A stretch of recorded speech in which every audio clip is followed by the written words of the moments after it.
Hi అండి, అందరూ ఎలా ఉన్నారు? బాగున్నారు కదా? కరివేపాకు కందిపొడి ఎలా చేయాలో చూద్దాం.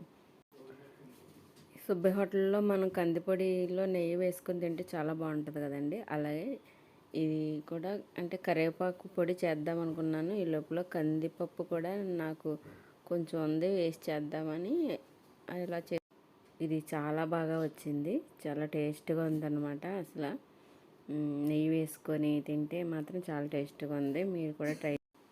మా చెట్టు కరివేపాకు ఉందండి. అది నిల్వ ఉండిపోతే ఏమవుతుందంటే మచ్చల్లా వచ్చేస్తుంది. అందుకని ఏం చేశానంటే అదంతా కోసేసి ఒక విడిగా ఇలాగ ఆకుల్లో తీసి ఒక ప్లేట్లో వేసేసి అలా డైనింగ్ టేబుల్ మీద పెట్టేశానండి 2 రోజులు. అలాగే ఇలా చక్కగా ఎండిపోయినట్టు అయిపోయిందన్నమాట. ఎండకు కాకుండా నీడకు ఎండబెట్టి దాన్ని అలా పౌడర్ చేసాను అనమాట. అలా కందిపప్పు శనగపప్పు కూడా ఒక కప్పు తీసుకొని ఫ్రై చేసేసి పొడి చేసాను అనమాట. అలాగే దానికి సరిపడా ఇన్ని మిరపకాయలు, కొంచెం చింతపండు కూడా ఈ ఆయిల్లో ఫ్రై చేసాను అనమాట. ఈ ఒక్క స్పూన్ ఆయిల్ వేసుకొని వేయించుకుంటే సరిపోతుంది. అలాగే ధనియాలు కూడా వేయించేసుకుని పౌడర్ చేసేసుకో.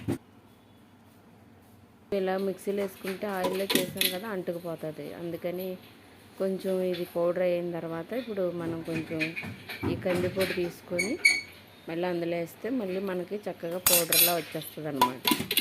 అలా మళ్ళీ మిక్సీ వేసామనుకోండి పౌడర్లా వచ్చేస్తుంది. అలాగే ఆ కరివేపాకు పౌడర్ కూడా కరివేపాకులు కూడా పౌడర్ అయిపోయాయి కదా, ఆ పౌడర్ కూడా ఇలా కొంచెం వేసి మొత్తం అంతా కలిపేసుకోవాలన్నమాట. కొంచెం ఉప్పు వేసుకొని కలిపేసుకోవాలి. మొత్తం అంతా కలిపేసుకుంటే ఇది అడుగున అంటుకుంటుంది కదండి. అడుగునింది ఇలా స్పూన్తో మనం ఇలా అనేసుకుంటే మొత్తం వచ్చేస్తుంది అనమాట. ఎందుకంటే కొంచెం ఆయిల్ వేస్తే అలా అంటుకుంటుంది అనమాట. చింతపండు కూడా వేసాం కదా, దానివల్ల అంటుకుంటుంది.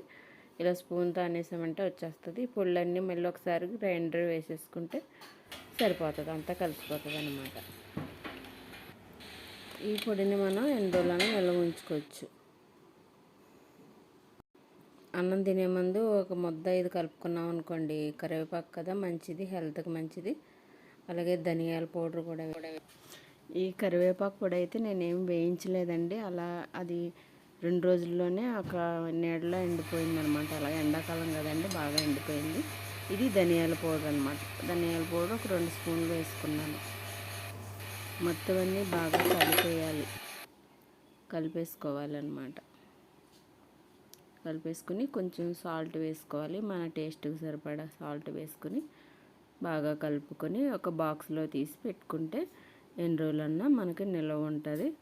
కావాల్సినప్పుడల్లా కొంచెం నెయ్యి వేసుకొని కలుపుకుని తింటే బాగుంటుంది.